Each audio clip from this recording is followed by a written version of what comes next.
नमस्कार, आपका स्वागत है SN24 न्यूज में। मैं हूं अमन राज। अब रुक करते हैं दुनिया की सभी छोटी बड़ी खबरों पर। कानपुर में एक के बाद एक हत्या का सिलसिला लगातार जारी है, जहां रविवार रात करीब 2 बजे एक युवक की गला काटकर नृशंस हत्या कर दी गई। जानकारी मिलते ही police commissioner, DCP, ADCP, ACP सहित आला अधिकारी मौके पर पहुंचे और जांच में जुट गए और घटना में शामिल तीनों हत्या आरोपियों को गिरफ्तार कर लिया। पूरी घटना का खुलासा करते हुए डीसीपी सेंट्रल प्रमोद कुमार ने बताया कि कानपुर के थाना नवाबगंज क्षेत्र के अंतर्गत गंगा बैराज से 100 मीटर एक फार्म हाउस के बाहर एक युवक का नाम प्रतीक था। किराए के मकान में रहकर एसएससी की तैयारी कर रहा था, जो कि मूल रूप से कन्नौज का निवासी था। रविवार रात लिफ्ट मांगने के लिए 3 लोग सूरज दिवाकर, अंकुर सैनी और ललित निषाद के संपर्क में आया। ये तीनों ही नशे की हालत में थे और प्रतीक से झगड़ा करने लगे। मामला इतना बढ़ गया कि तीनों ने प्रतीक से पहले मारपीट की, फिर गला रेतने के बाद सिर कुचलकर हत्या कर दी। घटना रविवार रात करीब 2 बजे की है। वहीं घटना के समय पर सिक्योरिटी गार्ड की सूचना पर पहुंची नवाबगंज थाना पुलिस ने भाग रहे एक आरोपी को पकड़ लिया, जबकि 2 अन्य युवक भाग गए थे, लेकिन पुलिस ने थोड़ी देर बाद दबिश देकर उन्हें भी अरेस्ट कर लिया। तीनों के खिलाफ हत्या की रिपोर्ट दर्ज की है।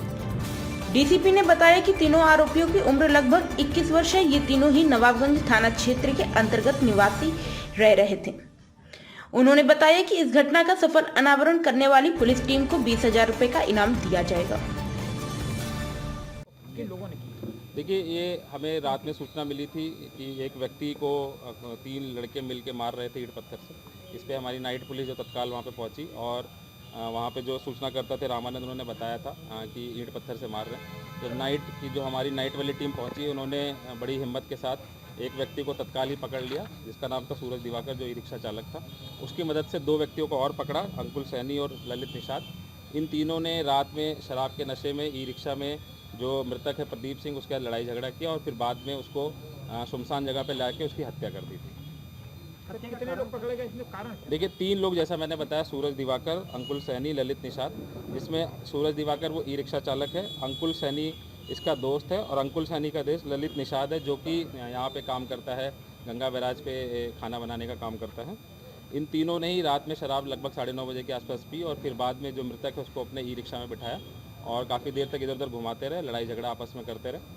इसमें एक खास बात ये पता चली कि ललित निषाद का एक व्यक्ति से लड़ाई झगड़ा था, देवा देवा करके, और उसी की रंजिशन में जब इसको पता चला कि ये दोस्त है इसका, तो इन तीनों ने मिलकर उसकी हत्या कर दी। सिर्फ सब दुश्मन के दोस्त के रूप में उसकी हत्या कर दी? जी बिल्कुल। जिस तरह हत्या हुई थी, पुलिस के लिए क्या प्रभाव?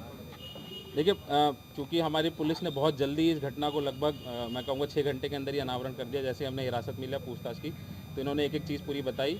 ललित निषाद थोड़ा शातिर किस्म का था, इसने अपने कपड़े जो खून से सने हुए थे उसको फेंक भी दिया था, बट पुलिस ने उसको ही बरामद कर लिया है और सभी का हमने बेंजाडिन टेस्ट किया, उसमें पॉजिटिव भी आए हैं सारे लोग, और अभी जो पोस्टमार्टम की कार्रवाई वो चल रही है। बाकी हमने मुकदमा पंजीकृत कर लिया है और उनको जेल भेजा जाएगा। देखिए, नहीं, अभी तक ये चीज़ नहीं पता चल पाई, क्योंकि जब हमने डिटेल में पूछताछ करी तो तीनों ने ही मना किया कि व्यक्ति को हम नहीं जानते थे, बट चूंकि एक कॉमन लिंक जो देवा करके निकल के आया है वो ललित का दोस्त था और उसी के कारण इन्होंने प्रदीप की भी हत्या कर दी। देखिए, चूंकि ये लड़का जो है रामानंद, लगभग 30 उम्र का है, ये इसकी भी शादीशुदा नहीं है और यहाँ पे एसएससी की तैयारी कर रहा था। हम लोग इस लिंक पे भी काम कर रहे हैं अभी, लेकिन अभी प्रथम दृष्टया इस चीज़ की पुष्टि नहीं कर। सर, एक कुछ जैसे भूल गए ये हत्या हुई थी और ये छोटी छोटी बातों में जिस तरह से हत्याएं हो रही हैं, तो क्या लगता है कि कानपुर में क्राइम का, हत्या का जिस तरह ग्राफ बढ़ा है, तो लगता नहीं पुलिस के लिए समस्या बन रही है? देखिए, आपस में लड़ाई झगड़ा चूँकि एक मुख्य कारण मुझे लगता है जो शराब और इसकी चीज़ें होती है, जो नाबालिग बच्चे होते हैं या उस कम एज के बच्चे होते हैं जो पढ़ाई लिखाई बहुत जल्दी छोड़ देते हैं और शराब के नशे में जाते हैं, वो तैश में आके इस तरीके के काम करते हैं, तो उस पर ध्यान देने की ज़रूरत है। मैं मीडिया के बंधुओं से भी आग्रह करूँगा कि जो लोग शराब पीते हैं या नाबालिग बच्चे जिनकी फैमिली में जो इस प्रकार के जो काम धंधे में लिप्त है, तो उनको भी समझाने की कोशिश करें। घटनास्थल पर कई दुकानें हैं जो मैगी पॉइंट के नाम से वहाँ पे रात में क्या काफ़ी भीड़ लगती है? देखिए, जो घटना मैंने बताया, चूँकि 2:30 से 3 बजे के आसपास के, तो उस समय दुकानें सारी लगभग बंद ही होती हैं, तो दुकानें काफ़ी सारी खुली हुई हैं। वो जिनकी आपस में आसपास खेत है वो लोग अपनी दुकानें चलाते हैं, बट उस समय पे दुकानें सारी बंद क्या कहा रहती है रिक्शा से तीनों पैसे? जैसा मैंने बताया, इस व्यक्ति को पकड़ के बिठा के, क्योंकि कहाँ जा रहे थे? ई रिक्शा रोका आपने? हाँ, ये 3 लोग आपस में जिन्होंने प्लान किया था कि शराब पियेंगे, शराब पीने के बाद घूमने का प्लान था, तो ये आपस में घूम रहे थे, तभी प्रदीप इसको मिला और इसको बताया कि हमें वहाँ छोड़ देना, फिर उसके बाद लड़ाई झगड़ा स्टार्ट हो गया।